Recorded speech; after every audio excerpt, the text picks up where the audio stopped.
P5 Academy, Real Combat Media's Jiu Jitsu Technique of the Week, coming with our new Vulcan sponsor.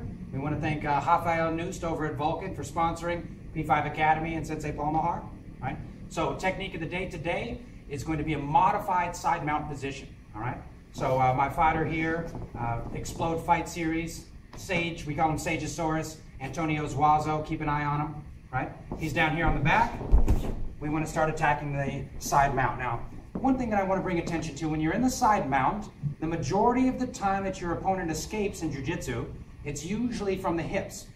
Yet, the majority of players in Jiu-Jitsu pressure the head and chest. So you'll see players coming up here, smashing the head, focusing on the arms, really getting inside, and all the while paying very little attention to the mobility of my opponent's hips.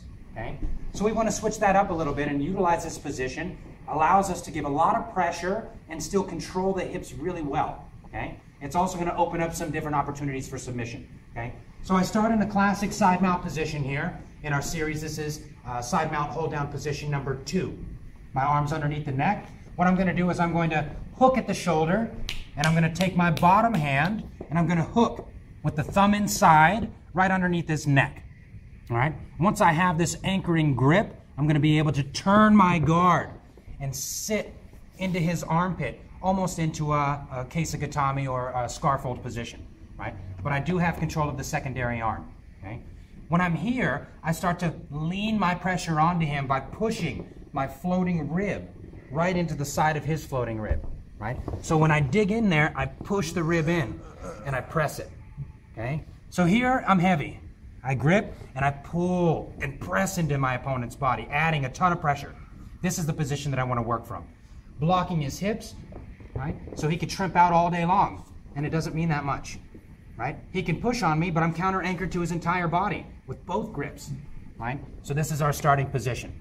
Taking a look at a couple of quick submissions from here, I'm just going to feed my top grip in, over the top, single thumb in, and I can take a simple bread slice, right, or bread cutter. You can also take that same just by swimming over the head and getting your position, and if you need to, counter gripping and then dropping the weight down, right?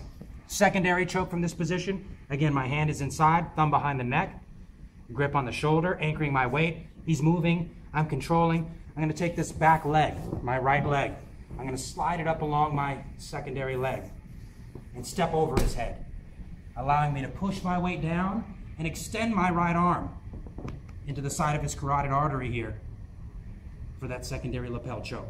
Okay? So I don't have to readjust my grips. I control, I slide up, step over, and lean into my choke. All right? So we have choke number 1, quick and fast. Secondary grip if I need it. And choke number 2, stepping over and driving downward for the choke. All right? So that's a little bit of tools. Good pressure, 2 chokes from what we refer to as the modified Keisagatami or modified side mount position. All right? Again, Philip Paul Mahar, P5 Academy, Real Combat Media Technique of the Week. Thank you very much to our sponsor, Vulcan Geese. Namo Mitofo.